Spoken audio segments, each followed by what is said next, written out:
ॐ वागीशाद्य सुमनसस् सर्वार्थनाम् उपक्रमे यन्नत्वा कृतकृत्यस्यु तं नमामि गजाननं दोर्भिर्युक्ता चतुर्भिस्फटिकमणिमयीमक्षमाला दधाना हस्तेनैकेन पद्मं सितमपि च शुकं पुस्तकं चापरेण भासा कुन्देन्दुशङ्खस्फटिकमणिनिभा भासमाना समाना सा मे वागदेवतेयं निवसतु वदने सर्वदा सुप्रसन्ना कूजन्तं राम रामेति मधुरं मधुराक्षरम् आरुह्य कविताशाखां वन्दे वाल्मीकिकोकिलम् आपदामपहर्तारं दातारं सर्वसम्पदां लोकाभिरामं श्रीरामं भूयो भूयो नमाम्यहम् यत्र यत्र रघुनाथकीर्तनं तत्र तत्र कृतमस्तकाञ्जलिं बाष्पवारि परिपूर्णलोचनं मारुतिं नमत राक्षसान्तकम्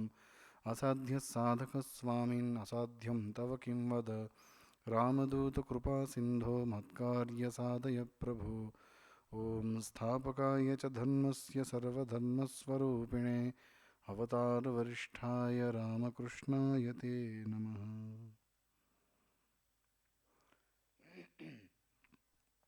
নমস্কার। শ্রীরামের অনুধ্যান বাল্মীকি রামায়ণ কথা আজকে ৩৬তম পাঠ ও আলোচনা।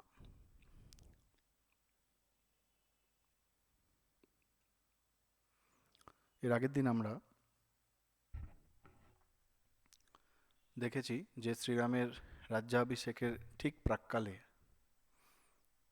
আগের দিন সন্ধ্যা অর্থাৎ সেই আগের দিনের রাত্রের ঘটনা, যেখানে সমগ্র অযোধ্যাবাসী সকলে আনন্দিত, কিন্তু একজনের আগমনে সেই আনন্দ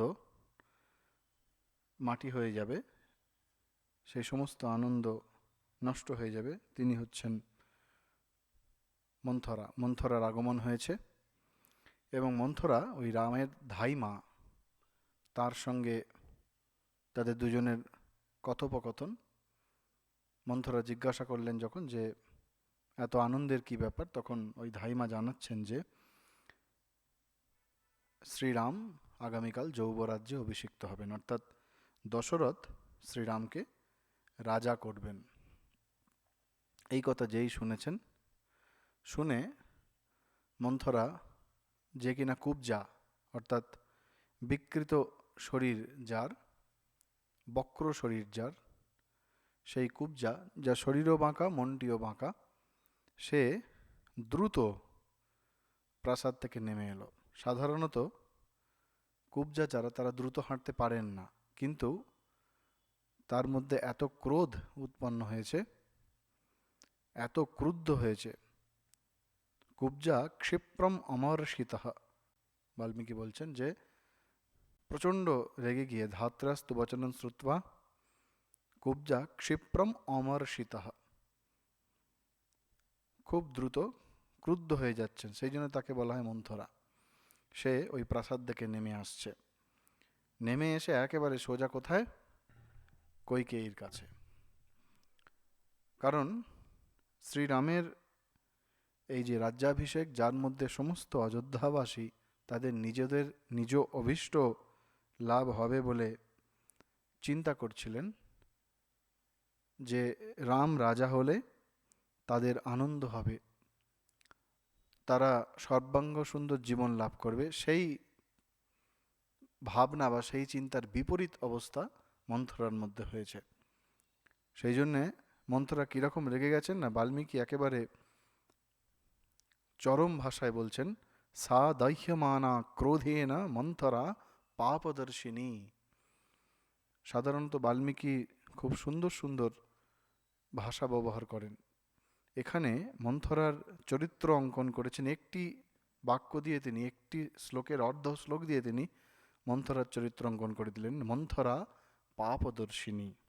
পাপদর্শিনী মানে যে সর্বদা পাপ দর্শন করে, ভালো যে কিছু দেখতে পারে না, পাপীয়সী, তার মনোভাবই এইরকম। সেই জন্য বাল্মীকি বলছেন পাপদর্শিনী। অপরের হিংসায় নিজে ক্রুদ্ধ হওয়া বা রেগে যাওয়া একটি জিনিস, অপরের ভালোতে, অপরের প্রতি হিংসায়।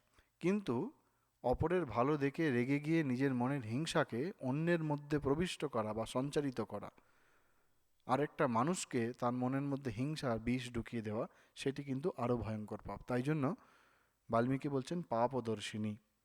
তো সেই পাপদর্শিনী মন্থরা, সে ছুটে এসেছে কৈকেয়ীর কাছে। কৈকেয়ী তখন তার প্রাসাদে নিজ কক্ষে ছিলেন, এবং এমন ভাষায় মন্থরা কথা বলতে শুরু করলেন, প্রথমে আমরা আশ্চর্য হয়ে যাই যে একটি দাসী কিভাবে একজন রানীর সঙ্গে এইভাবে কথা বলতে পারে। কি বলছেন? উত্থিষ্ট মূঢ়ে কিং শেষে ভয়ম ত্বাম অভিবর্ততে। ওরে মূঢ়, আমরা মূঢ় কাকে বলি? অজ্ঞ, মূর্খ যাকে, তাকে বলি। ওরে মূর্খ, তুমি শুয়ে আছো, তোমার কত বড় বিপদ এসেছে তুমি জানো না? একটা দাসী, সে কিনা রানীকে বলছেন মূর্খ। তাহলে এখানে আমরা বুঝতে পারি যে কৈকেয়ী কিভাবে মন্থরাকে তার মাথায় বসিয়ে রেখেছিলেন। মন্থরার মতো একটি ব্যক্তি, যার মনে সর্বদা পাপ চিন্তা, কুটিল চিন্তা, সেই ব্যক্তিকে কৈকেয়ী কতটা স্বাধীনতা দিয়েছিলেন, এই একটি কথার মধ্য দিয়ে আমরা সেটা বুঝতে পারি।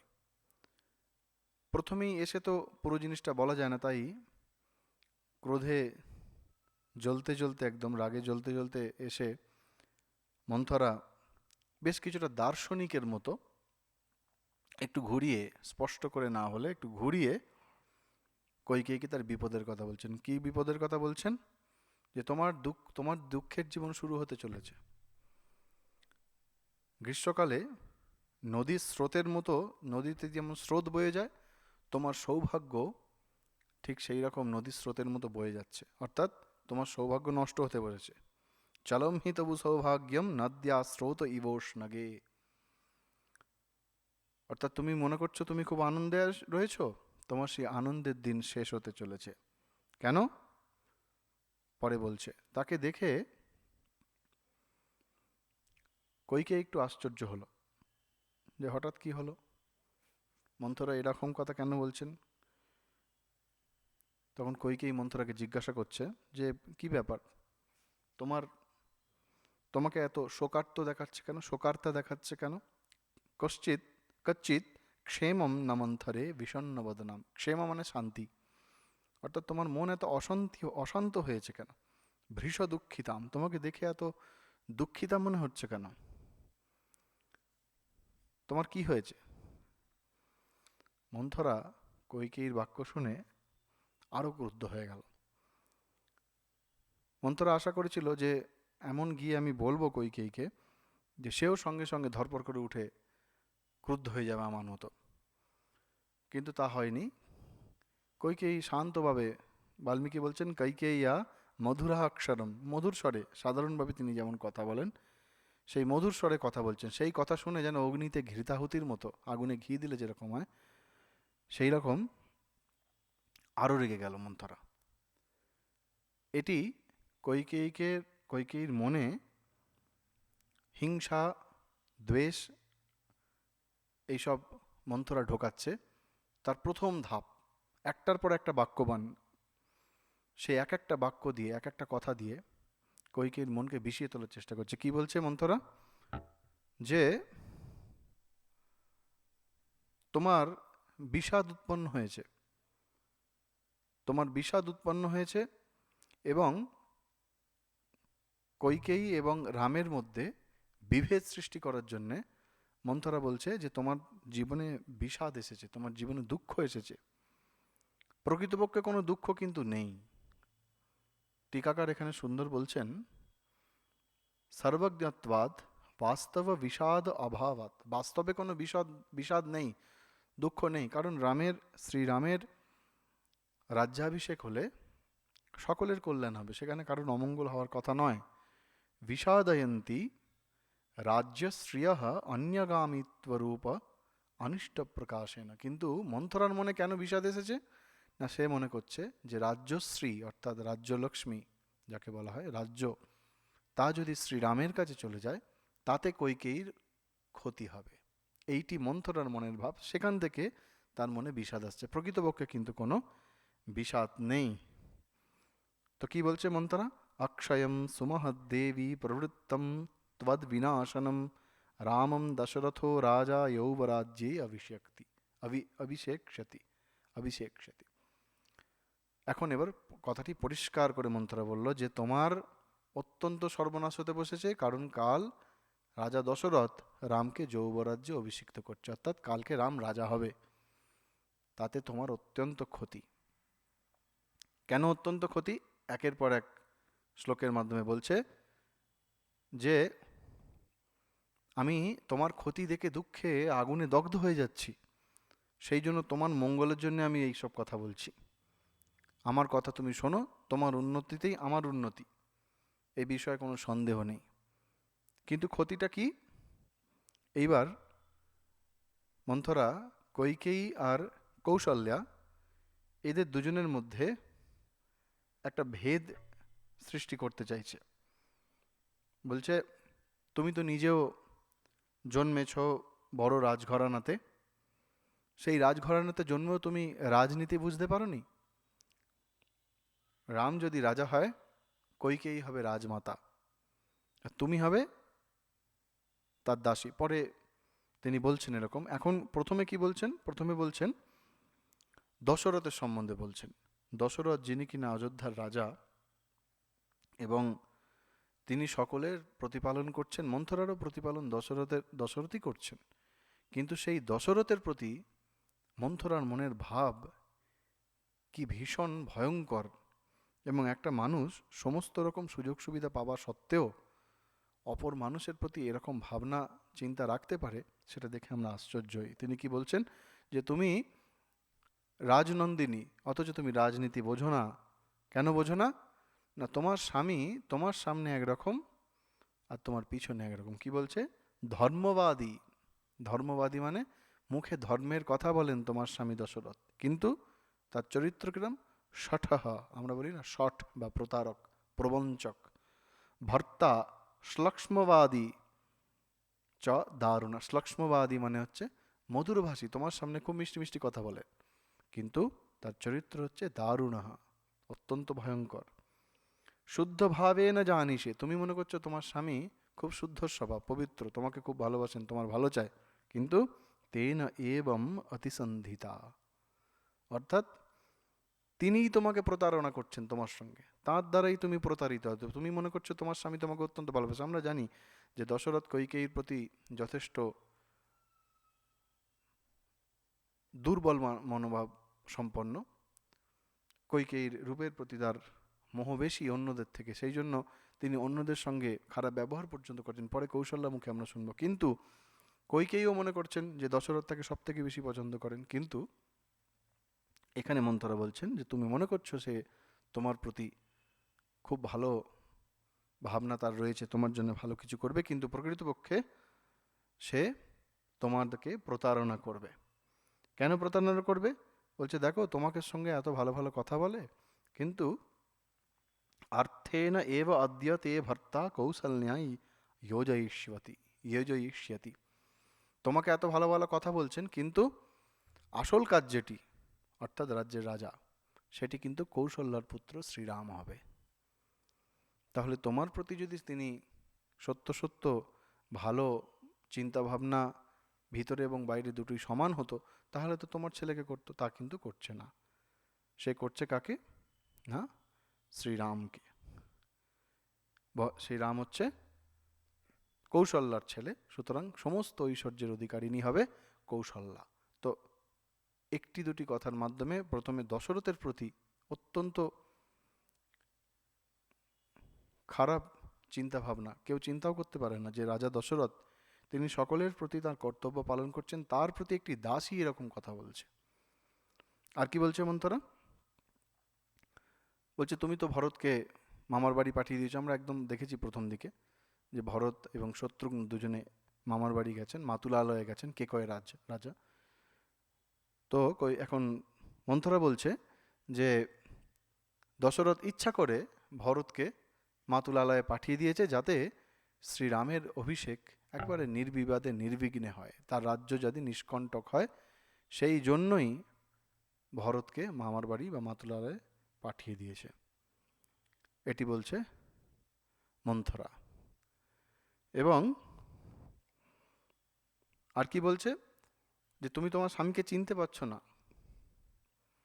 তোমার স্বামীকে চিনতে পারছো না। তুমি যেমন অত্যন্ত কাল সর্প যে হয়, সেই কাল সর্পকে যেমন মানুষ চিনতে পারে না, ঠিক তেমনি তুমিও কাল সর্পকে চিনতে পারছো না, এবং চিনতে না পেরে তুমি তাকে প্রথমে উপেক্ষা করছো।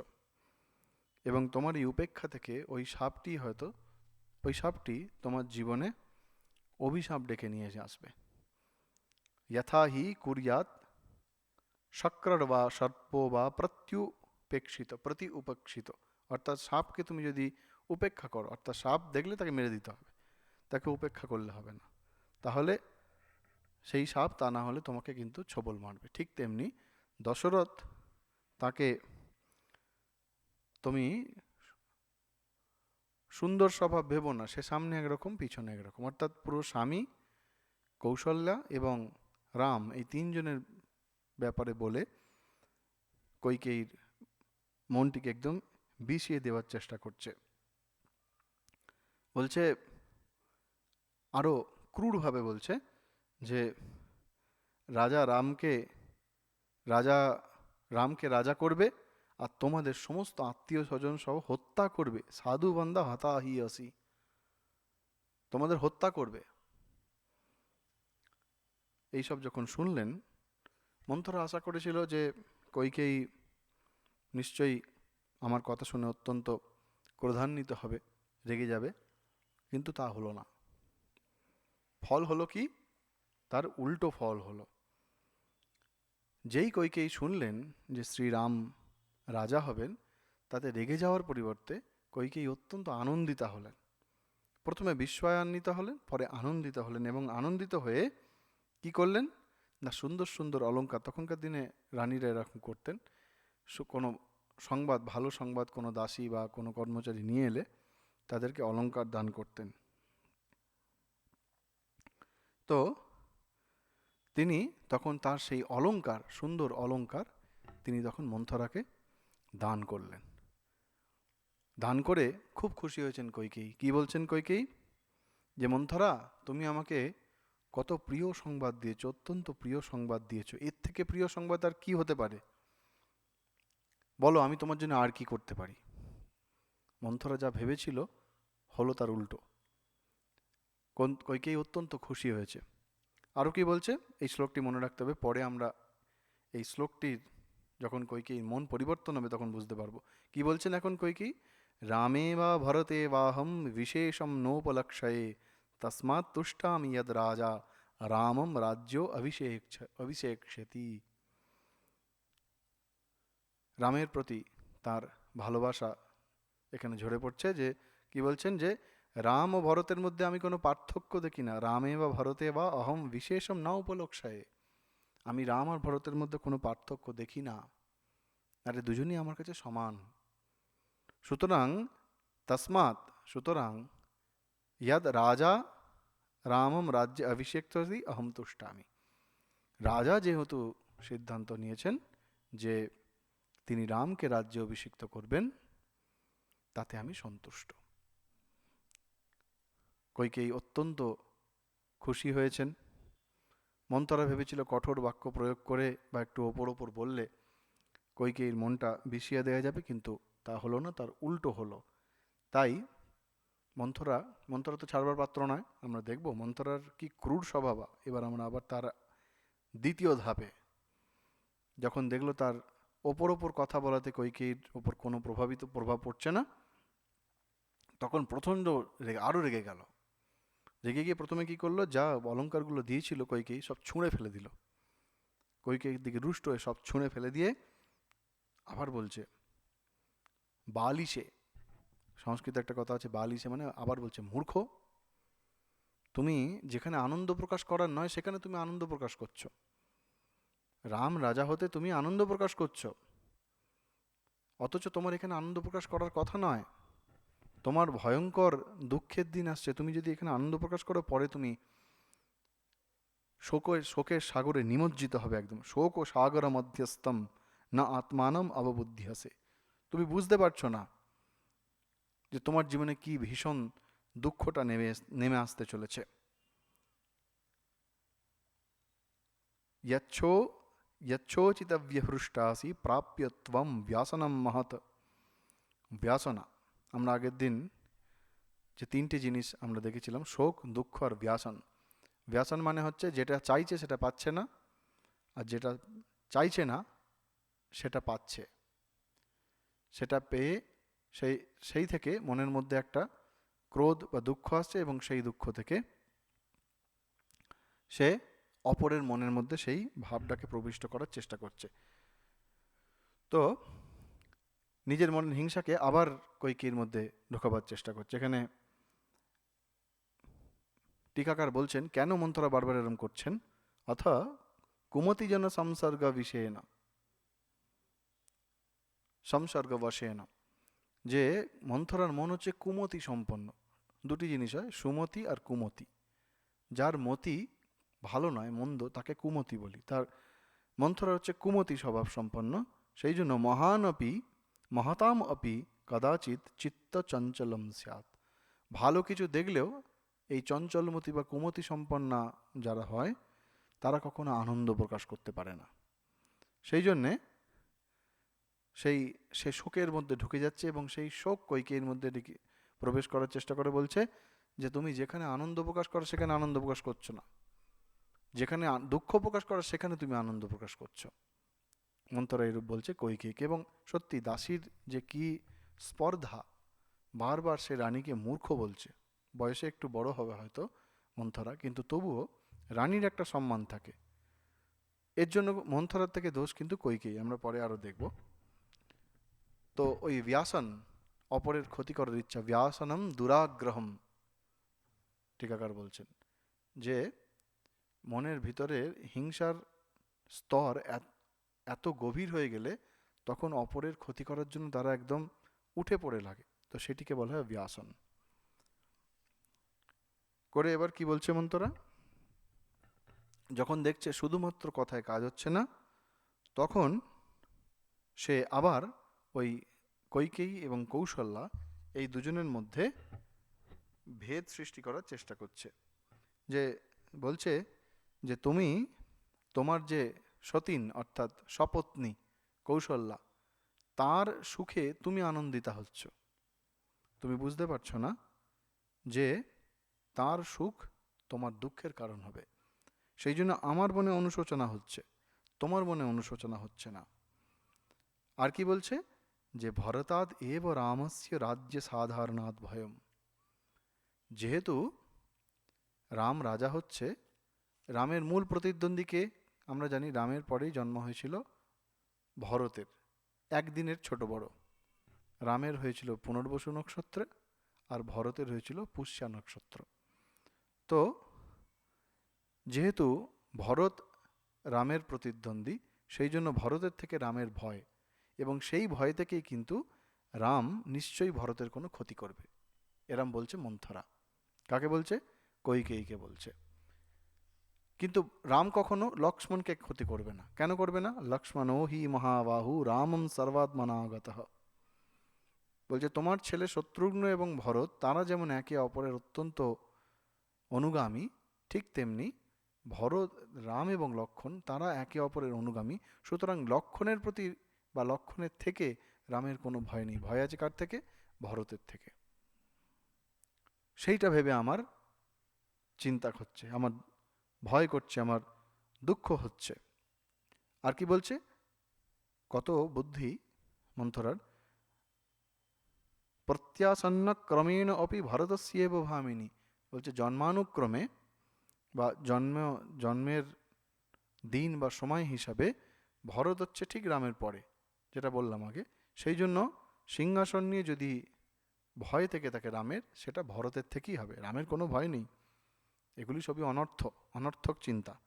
কিন্তু সে অনর্থের মধ্যে অর্থ দর্শন করে, আমরা পরে দেখব বাল্মীকি বলছেন অনর্থের মধ্যে অর্থ দর্শন করছেন কৈকেয়ী।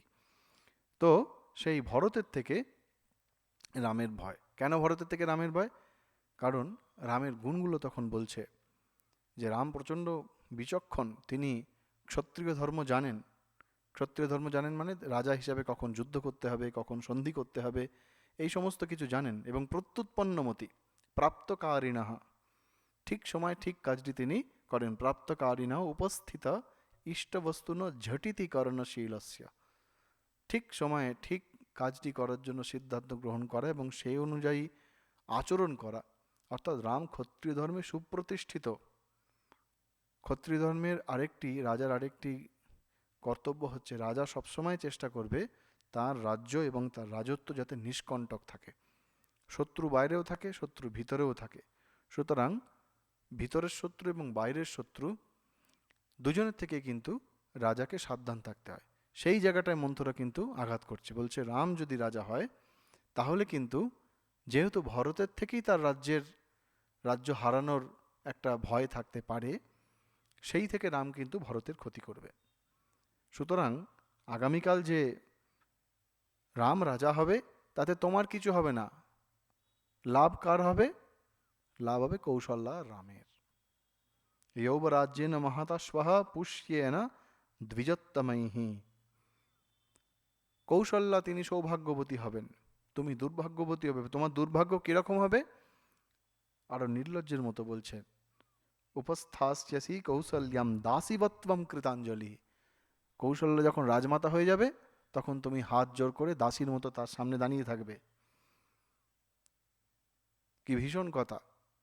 কইকেয়ী কৌশল্যার সম্পর্ক কোনোদিনই খুব মধুর ছিল না, কিন্তু এতটা খারাপও ছিল না যেটা মন্থরা বলছে, যে কৌশল্যা রাজমাতা হয়ে গেলে তোমাকে ওই দাসীর মতো সামনে দাঁড়িয়ে থাকতে হবে। আর কি, এবং চ ত্বং সাহাস্মাভিস্তস্যা পরিষ্য ভবিষ্যতি পুত্রশ্চ তব রামস্য প্রেষ্যত্বম হি গমিষ্যতি। অর্থাৎ যেমন আমি তোমার দাসী, ঠিক সেই রকম তুমি কৌশল্যার দাসী হয়ে যাবে, আর তোমার ছেলে ভরত সে রামের দাস হয়ে যাবে। কি ভীষণ কথা মন্থরা বলছে, যে তুমি দাস হয়ে যাবে। আর শুধু তাই নয়, শুধু কৌশল্যা নয়, কৌশল্যা শুধু বলছে না, এর সঙ্গে সীতাকেও যোগ করছেন। কি বলছেন না, সীতা তিনি হবেন রাজরানী, তিনি আনন্দে তার সমস্ত অন্তঃপুরচারী, তার সমস্ত সহচরী, তাদের সকলে নিয়ে আনন্দ করবে। আর তোমার পুত্রবধূ মান্ডবী, ভরতের স্ত্রী হচ্ছেন মান্ডবী, তাকে ওই দাসীদের মতোই তাঁরও অবস্থা হবে, সে সীতার দাসী হয়ে যাবে। মানে একেবারে যে মেয়েদের যে চিন্তা ভাবনার যে একটা পারিবারিক চিন্তার একটা ধারা আছে, কিভাবে অপরের মন বিষিয়ে তোলা, এই মন্থরাকে দেখলে সেটি বোঝা যায়। আমাদের সংস্কৃতিতে মনে প্রথম মন্থরাই এই ব্যক্তি, যাকে এরকম জানা যায় কিভাবে এক মহিলা হয়ে অপর মহিলার মন বিষিয়ে দেওয়া যায়। এর ভুরি ভুরি উদাহরণ আজকালকার দিনে আমরা পাই। আজকালকার মন্থরার সংখ্যা অনেক বেড়ে গেছে, আরও ভয়ঙ্কর হয়ে গেছে। তো কেন মন্থরার কথাগুলি প্রত্যেকটি ধরে ধরে আলোচনা করার উদ্দেশ্য এইটি, যে মন্থরাকে চিনতে হবে আমাদের কইকেয়ীর মতো হলে চলবে না। কইকেয়ী মন্থরার কথা শুনছে, এখন অবধি তার মনে কোনো প্রভাব বিস্তার হয়নি। আগে আমরা দেখি কইকেয়ী কি বলছে। যখন এইসব কথা সব বললাম মন্থরা, যে রামের থেকেই তার সমস্ত দুঃখের কারণ হবে ভরতের সমস্ত, কইকেয়ী তখন বুঝতে পেরেছে যে মন্থরার মনে যেন কোথাও একটা রামের প্রতি একটা দ্বেষ ভাবনা আছে, একটা হিংসা ভাবনা আছে। সেই থেকেই মনে মন্থরা এই সমস্ত কথাগুলো বলছে। সেইটি শুনে, সেইটি ভেবে কইকেয়ী তখন মন্থরার কথার প্রতিবাদ করছে। এখনও কিন্তু কইকেয়ী মন্থরার কথায় কিন্তু এখনও প্রভাবিত হয়নি। কি বলছে কইকেয়ী, যে তুমি রাম রাজা হচ্ছেন, তাতে তোমার কি ক্ষতি? তুমি এত ক্রুদ্ধ হচ্ছ কেন? তুমি এত রেগে যাচ্ছ কেন? রাম তার নিজের ভাই, নিজের পিতা, নিজের পরিবার, সমস্ত প্রজাগণকে, একজন স্নেহময় পিতা যেমন তার সন্তানকে রক্ষা করেন, সন্তানের প্রতিপালন করেন, সেই রকম তিনিও আমাদের সকলের প্রতিপালন করবেন। আমরা জানি কেন তিনি প্রতিপালন করবেন না, তার অনেক গুণ, রামের অনেক গুণ। তিনি ধর্মজ্ঞ, তিনি গুণবান, তিনি শান্ত দান্ত কৃতজ্ঞ, তিনি সত্যবাদী, তিনি পবিত্র, পবিত্র স্বরূপ।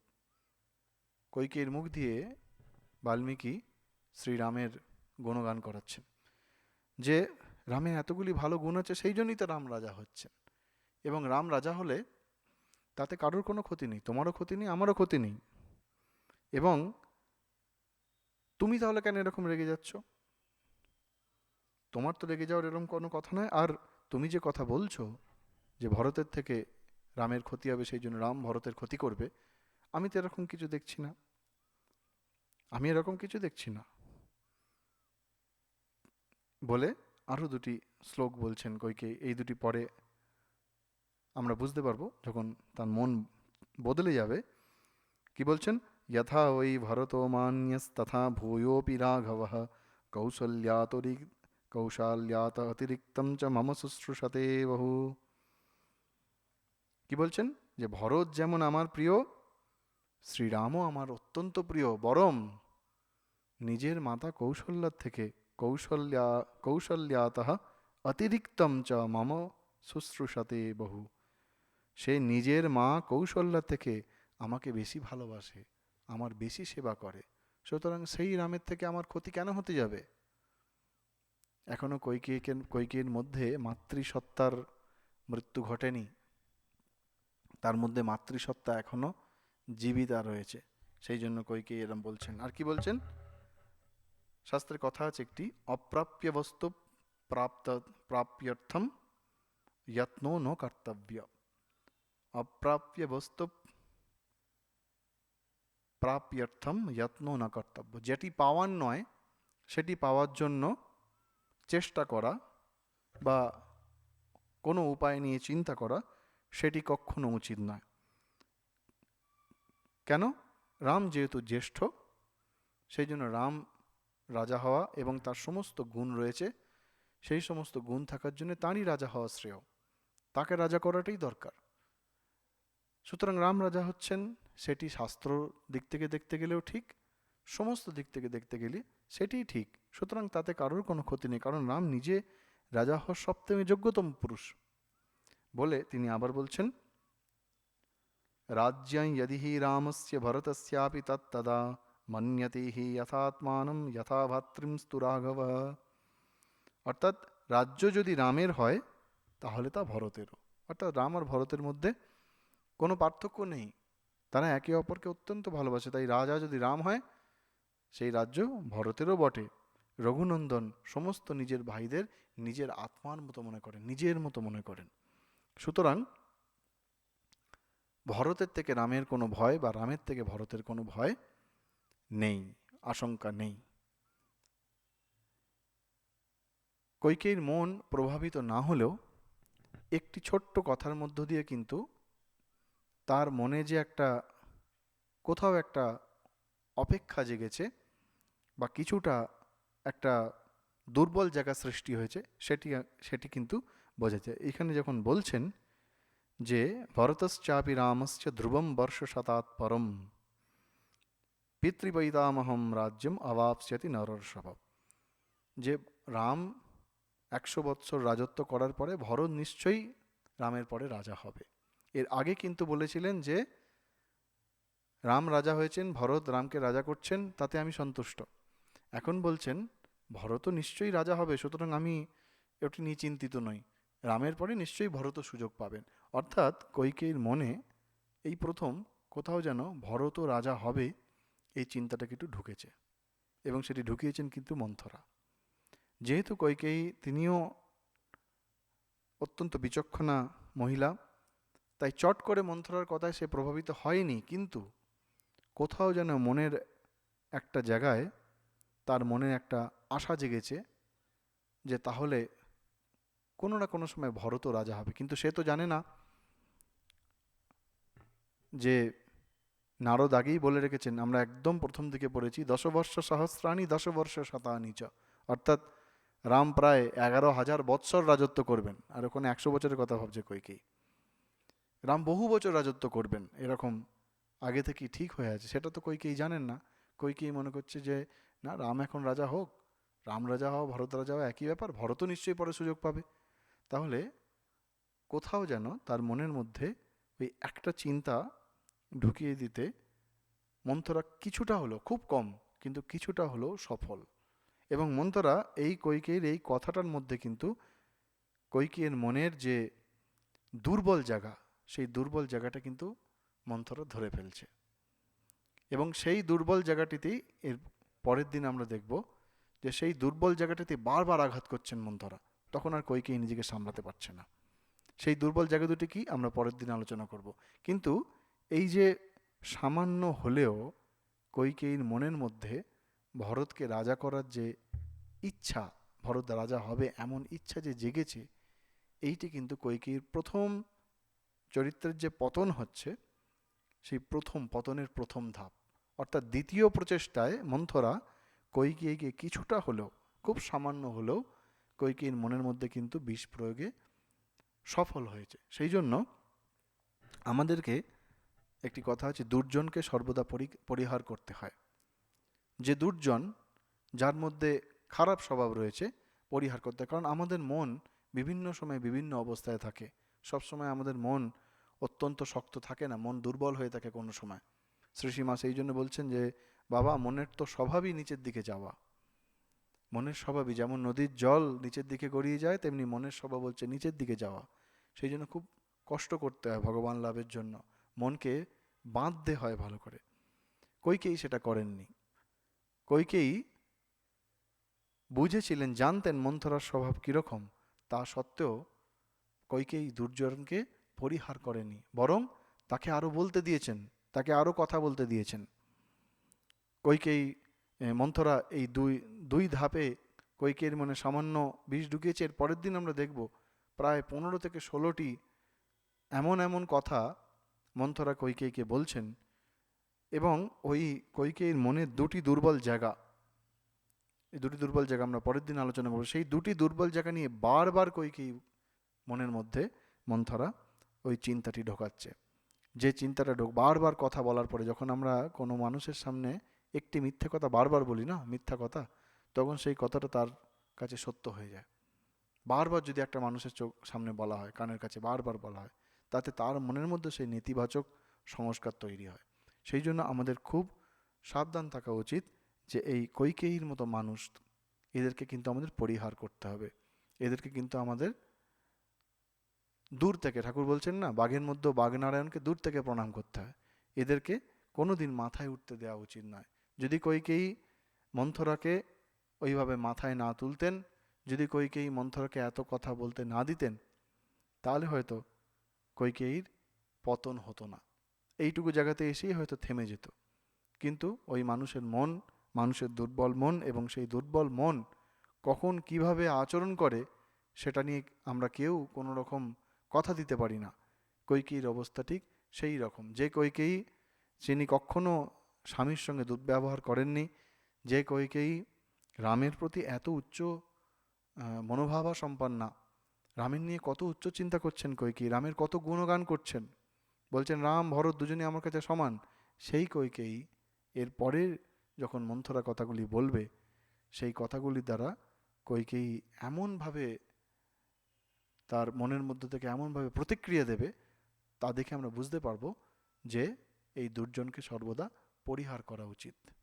আজকে এই অবধি, এর পরের দিন বাকি আলোচনা হবে। ওম শান্তি শান্তি শান্তি। হরি ওম তৎসদ। শ্রীরামকৃষ্ণার্পণমস্তু।